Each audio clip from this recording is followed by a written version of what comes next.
It is what it is, Saturday Night Drive.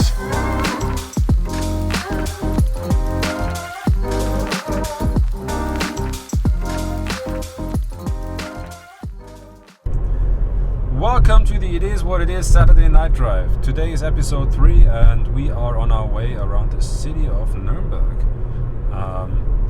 What are we going to talk about today? Today we wanted to have a little chat about our Zodiac tea and the packaging that we chose for it, because there has been quite some thoughts to it. And yeah, Genre. Yeah, how are you? Good, mate. I just waited for a moment to hop on, but I actually missed it. So yeah, no, I'm good. We're driving around in Nuremberg. It's a beautiful day. It's a beautiful evening.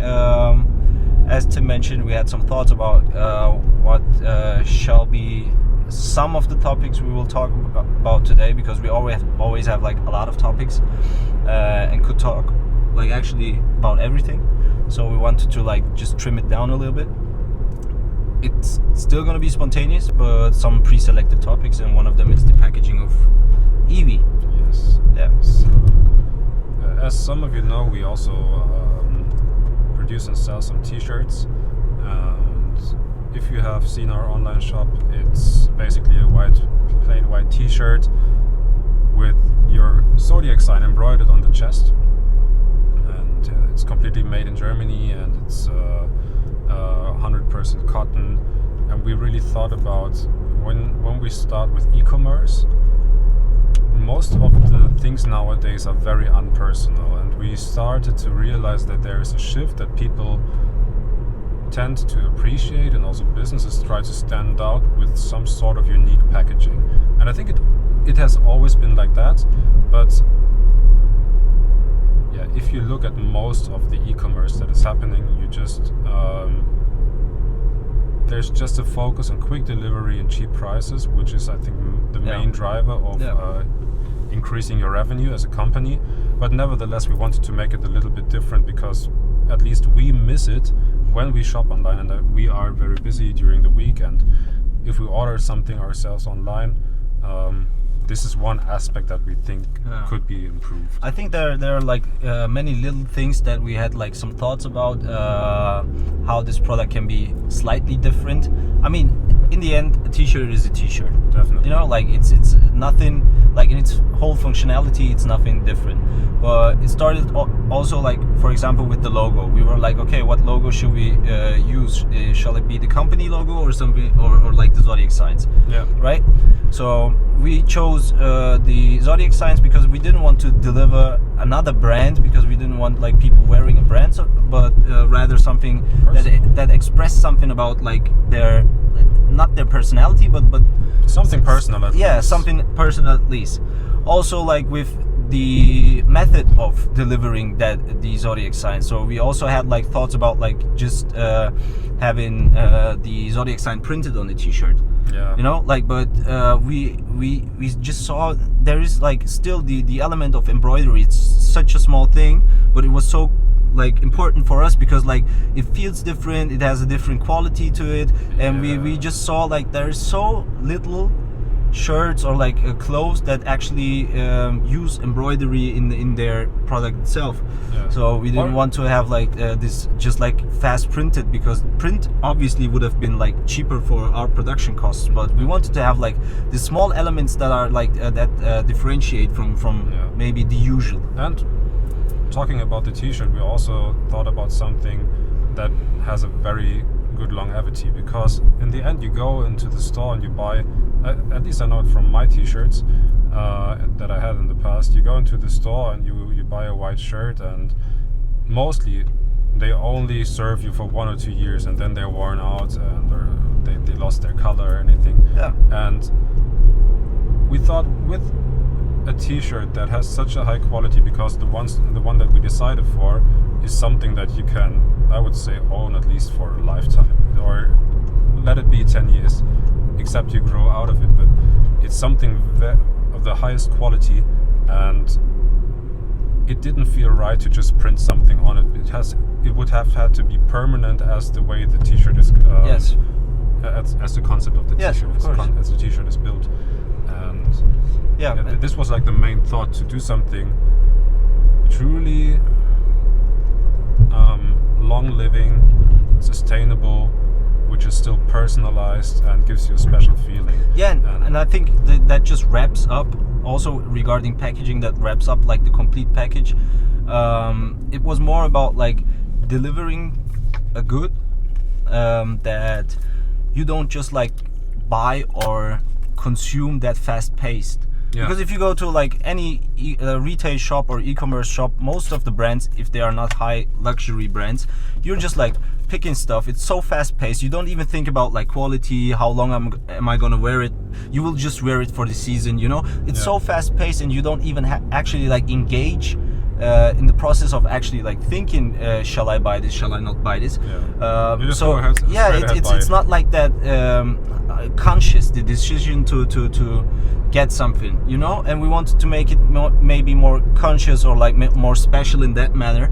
And also like with the packaging, I mean, you said it like completely right, like with all the effort and the love that goes into the packaging to make it like a little bit more specialized for the customer, instead of just like hanging it onto a onto a hook and then just like just take it, or like or an e-commerce level, just add it to your cart and it comes like completely unpersonalized. Yeah. So we thought of it as like something you give to yourself when you receive the package, or if you order it for yourself or for anybody else, it doesn't matter.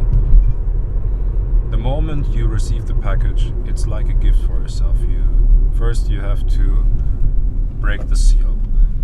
Then you hold the wrapped shirt in your hands. It's all with natural and organic materials. Then you unfold this, then you have a postcard, a personalized postcard on top of it, and then you unwrap the shirt, and then you have this super high quality T-shirt in your hands. And we really, I think this sums it up perfectly, wanted to build and make the concept into a product of the antidote of traditional e-commerce. Yeah.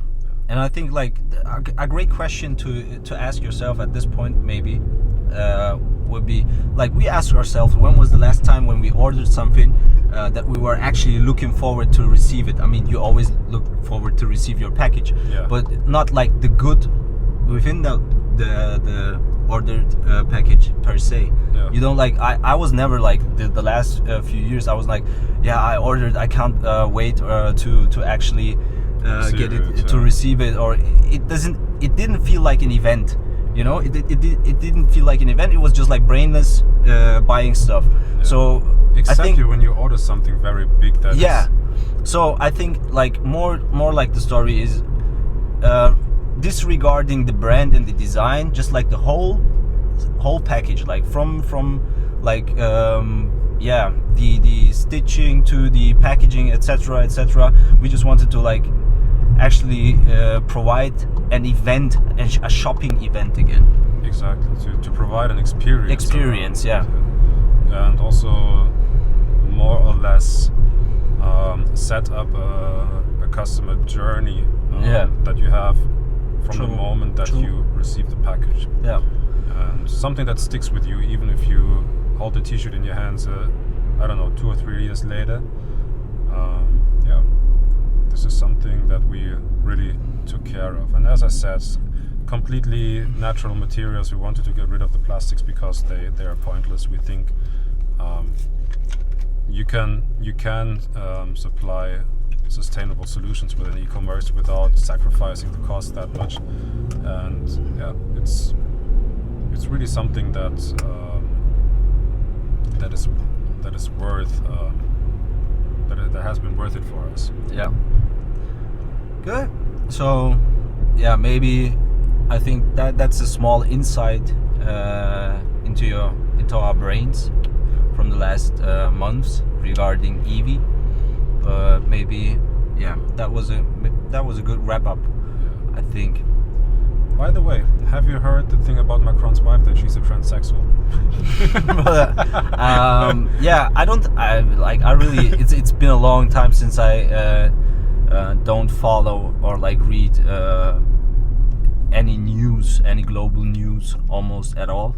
If it's something like really urgent or like something really important, I know. You focus in real life. Yeah, I get informed by someone else. Like if it's me. really, yeah, like you. If it's really important. So yeah, that sounds like an important topic. So no, I didn't hear that, but yeah, I'm shocked. I mean, you know, I have no idea. Maybe she is, maybe she isn't. But it's really funny because I think as soon as some leader of state gains focus of public focus, all of a sudden they're either gay or their partner has something hidden. I mentioned it, I think, 2 episodes before. The stuff that is on social media is completely outrageous, and people are faking pictures of politicians and their wives and their families. And I think that's a whole new level. You really have to watch out what you publish or what you put out into this world of yourself, because it's incredible. People are making fun of her and her kids, and they're stating that she abused Macron as a kid and stuff. But maybe it's right. But I mean, I don't want to like sound boring again, but my main question in my head when I hear something like this is, I mean, it's slightly amusing, you know. Yeah. I mean, it's something like provocative or like outrageous, I don't know.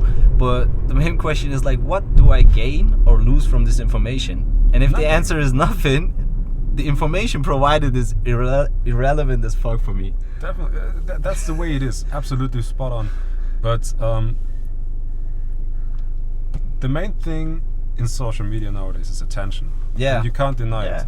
It's just Because like polarizing stuff. Yeah. There's just no difference between scrolling through TikTok or Instagram and clicking on the stuff that is most engaging and provocative because you think it's interesting.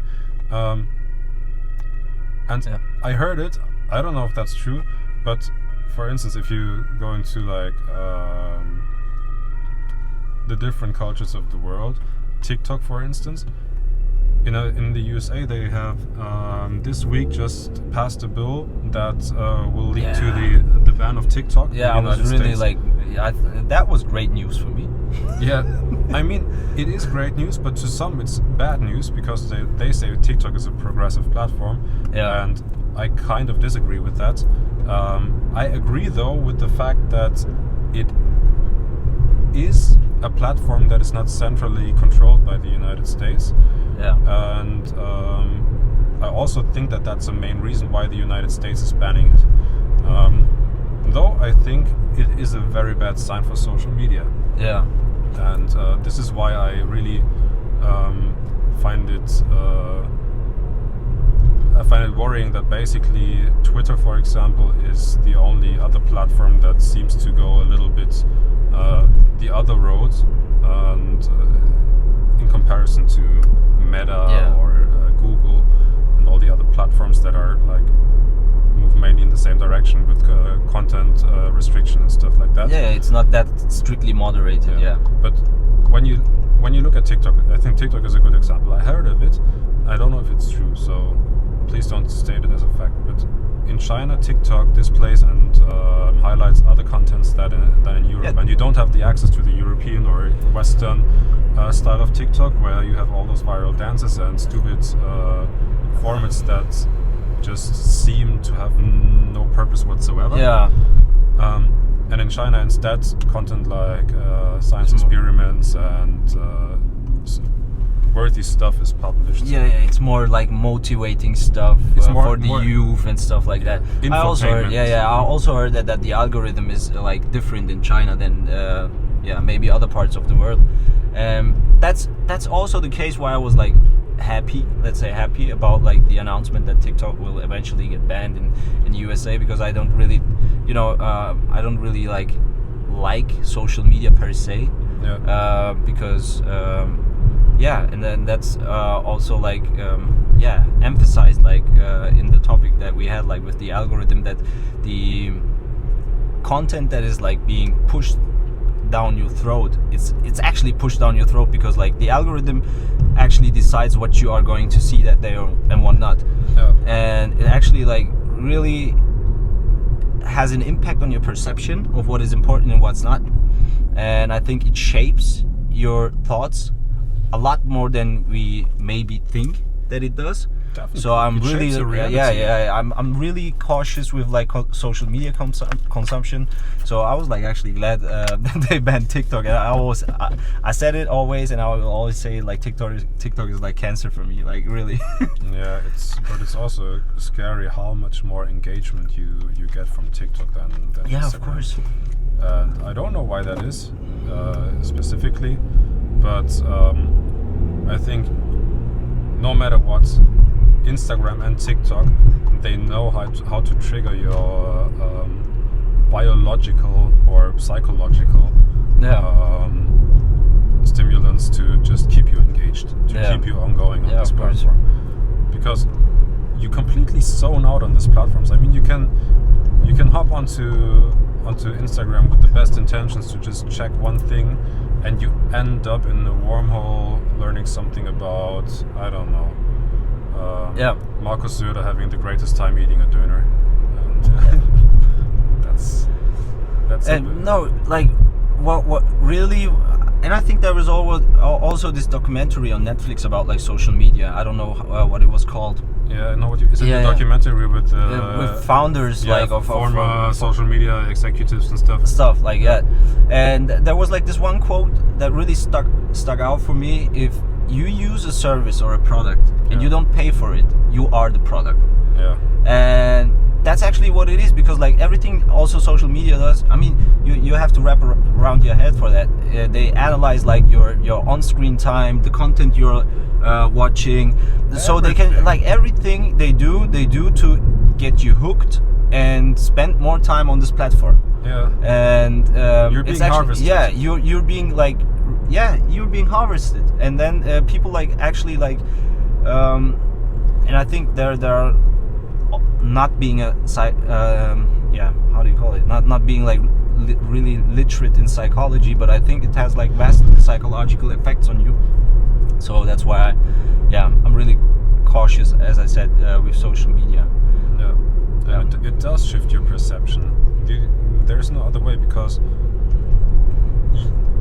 before social media, before all this happened, the people around you and the environment you have been the biggest influence on you. Yeah. And nowadays you spend more time on a daily basis on social media than in friends. So just in the mean of the time you spend. Yeah. If you're like a normal person, because the time spent on social media and in the internet is incredibly high. But maybe let's give a real life example. I mean, I also used social media for a while, although it was a really short period of time. I think it was 1 year or so I spent on Instagram a few years ago, and I actually like was able to watch and how do you call it, to analyze myself, how it affects my mood, because I was working part-time during that time as a student. So I was like basically just 3 days during the week in office working, having like really having like these responsibilities, you know. And the other 2 days of the week, like I call it from Monday to Friday, the other 2 days I could just go out, enjoy some coffee in the sun and stuff like that, and I would post it on my Instagram story.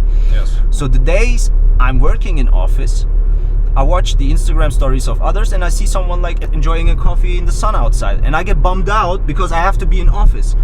But I'm thinking like the Monday I had free when I posted that, he probably felt the same. So there's always also like in social media, that's why what I could like see is there's always someone being in a better place at some moment, you know.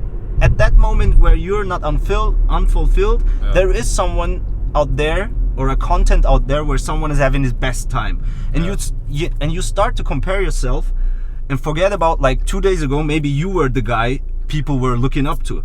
So it really bums you out, although you don't have any reason to be bummed out actually. So even if you use it right, it fosters depression and negative thoughts within you. Because you always get these the dopamine from the stuff you like and from the stuff you find exciting, and then there's no way to not compare it to the life you currently live. And yeah, it's, you know, I absolutely love live concerts. It's one of the biggest things for me, and this is maybe sound like a weird shit for you, but also Colors or Tiny Desk concerts, or I love it. Yeah, these are great. Yeah, great. And a couple of days ago, I watched a concert by Alicia Keys. It was directly on the Times Square in New York, and New York. I watched it on my television, and when you zoom out, you can see all. When the camera just shifted away from her and zoomed out a little bit, you could see all the people standing in front of the stage where Alicia Keys was singing.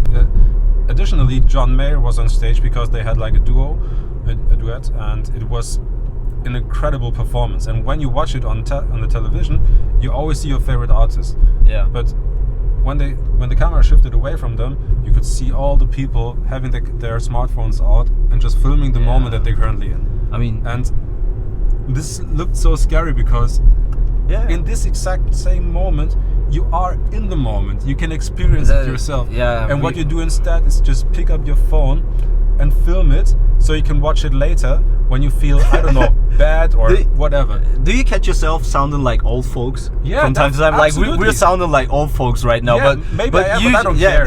I don't care. I know what you mean, but it's like funny because like we sound like old folks saying like you just have to live in the moment. But it's true. It's like it's true to some degree, you know.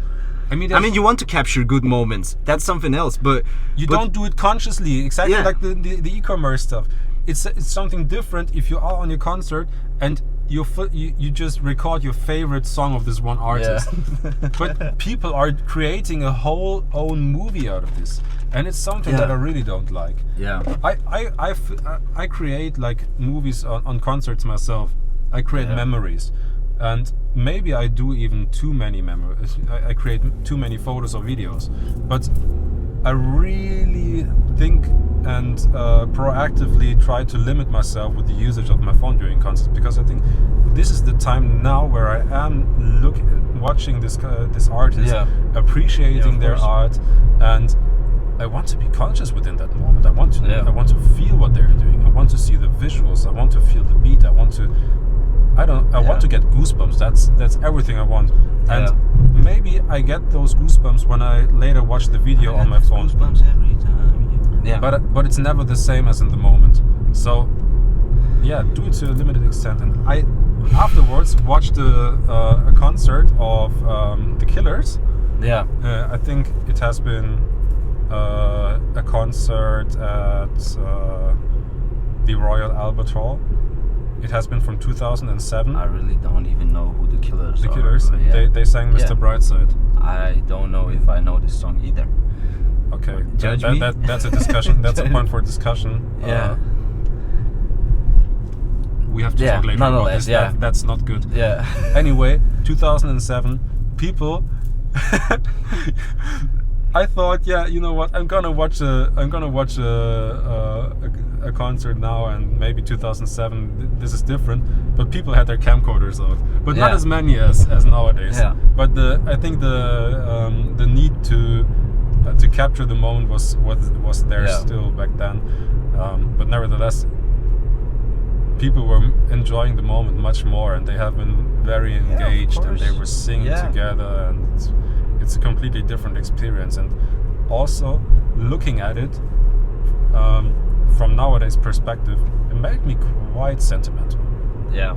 And we can draw like the circle to our last talk. I think all of it like comes down, every time we talk about it, it comes down to just trying to be more conscious like in your life.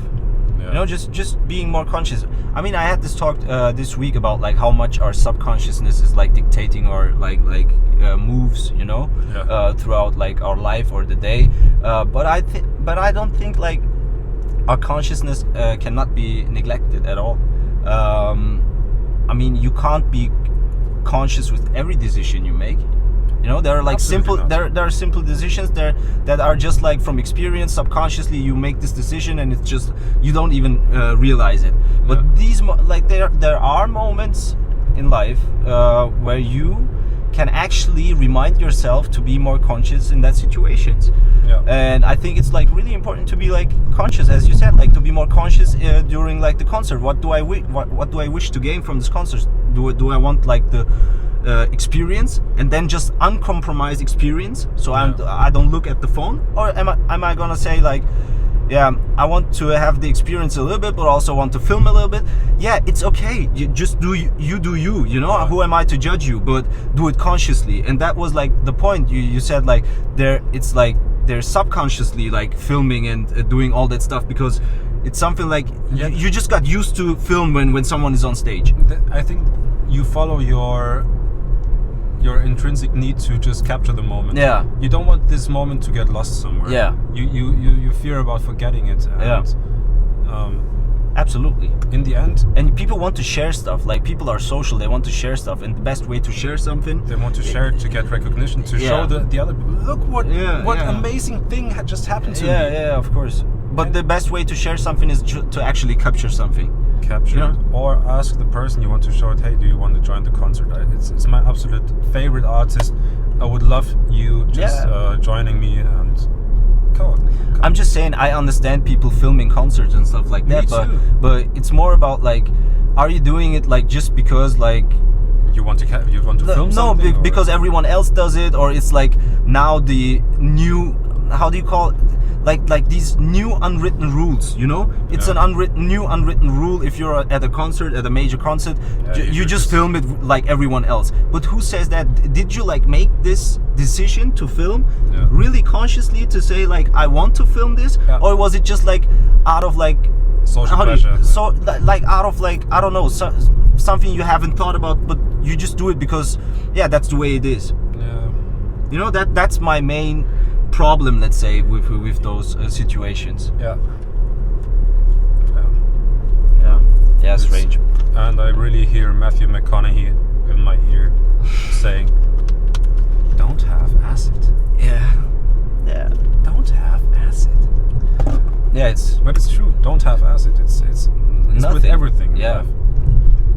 I mean, only few people, I believe, can do something to the fullest extent. Once they try something, but you should strive for that. You should, if you decide doing something, or if you decide for doing a specific thing that you have, I don't know, decided for, then you just should do it with everything you have. Even I would even go a step further to say, if you have the feeling to half-ass something, you should ask yourself if it's even like the right decision to do this stuff at all. You know? Yeah, you should definitely raise this question, because I think that's also part of consciousness. But oftentimes you do stuff that in the first place you start because of other factors. But at one point in time, you fall in love with the process, and then you're just so stuck with it that you can shift like the motivation that you started a certain thing with completely. And I don't even know if that sometimes is even better than just going for something that you consciously decided, I really want to do this, because oftentimes this can also not fit the path of your life and the situation you're currently in. Nevertheless, you should always do what your heart tells you. That's not what I want to say, to not listen to your heart. You definitely have a point. I think I 100% agree with like not half-assing shit. I think it's already half an hour. We talked about a lot of stuff. I think we have a lot more to talk about. The upcoming weeks episodes. I hope you guys enjoy it. If there is a special topic you guys want to hear us talk about our lives or life in general, just let us know on social media. Just DM us, comment on the post. What you guys want to hear us talking about, if you want to hear something specifically. Yeah. And I think, one last thing. It was the 6th day of Ramadan. We talked about it last week. It's been 6 full days of like thankfulness. You realize how much you actually cherish the small things that became just like, used to over the time. Even my morning coffee was like something I was used to. It was just so, it was just there. And you start to like cherish stuff again. So it's been 6 days of full thankfulness.